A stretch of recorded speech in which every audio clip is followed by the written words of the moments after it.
Mga lumang libro at kagamitan sa eskwelahan, hatid ay bagong pag-asa. Ito ang Peacebook program ng 802nd Infantry Perlis Brigade sa pamumuno ni Brigadier General Noel Avanci Vistuer, Philippine Army. Layunin ng programang ito ay magbigay ng mga libro at kagamitan sa pag-aaral na isinagawa sa bayan ng Hiporlos, Eastern Samar kaninang umaga lamang, araw ng Biyernes. Naipamigay ang nasabing libro sa paaralan ng President Roas Elementary School, San Miguel Elementary School at Hoknan Elementary School.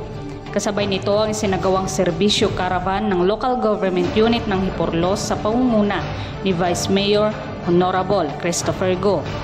Kasama ang iba't ibang ahensya ng gobyerno na nagbigay ng libreng serbisyo sa mga nasabing komunidad.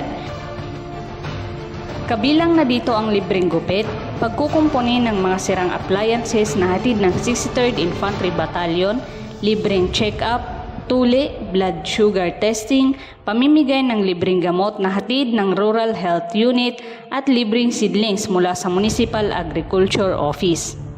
Laking pasasalamat naman ng mga teacher in charge sa mga nasabing eskwelahan dahil malaking tulong ito sa kanilang mga estudyante lalo na ngayong magsisimula na ang pasukan. I'm Ninya Paharilla, SIC Abhuknan Elementary School. On behalf of Abhuknan Elementary School, dako ang amon pagpasalamat ngadtuhan 802nd Brigade, labinan era Facebook program ngadto kan Sir General Noel Vistuer. Sir, damo po nga salamat han iyo ginhatag ng mga textbooks ng mga school supplies. Labi na nga dako ini nga bulig nga dihan amon mga kabataan nga diha Hoknan Elementary School. Si Jason Ecleo, School in Charge of San Miguel Elementary School.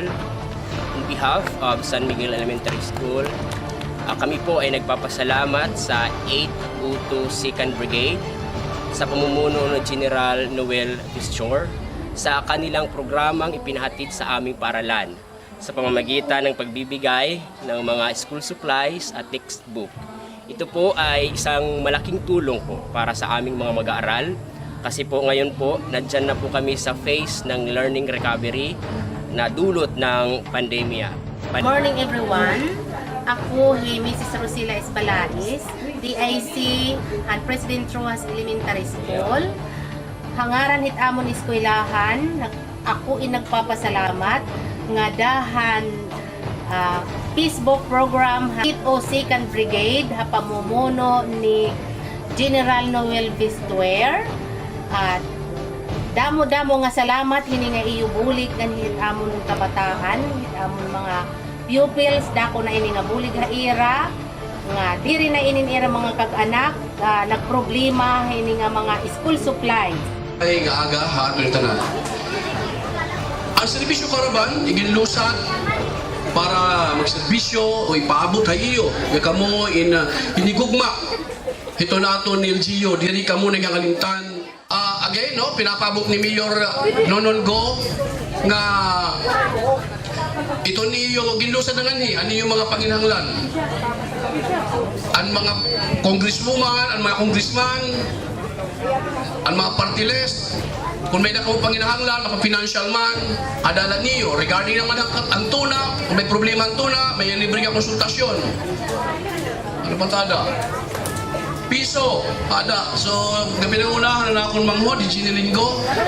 So again ang mga kabataan nga nakakakuang gihapon hanaton na feeding ginusponsoran nato nisbing maras at sampurado nag-enjoy ra. So again mopay nga aga ating tanan.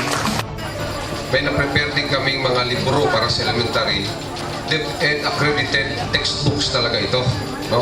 Na binigay ng mga kaibigan ng friends ng 802nd Brigade no na ibibigay namin sa school no na magagamit ng mga bata natin no kasi naniniwala tayo no na ang mga bata sabi nga nila ay future no ng ating country.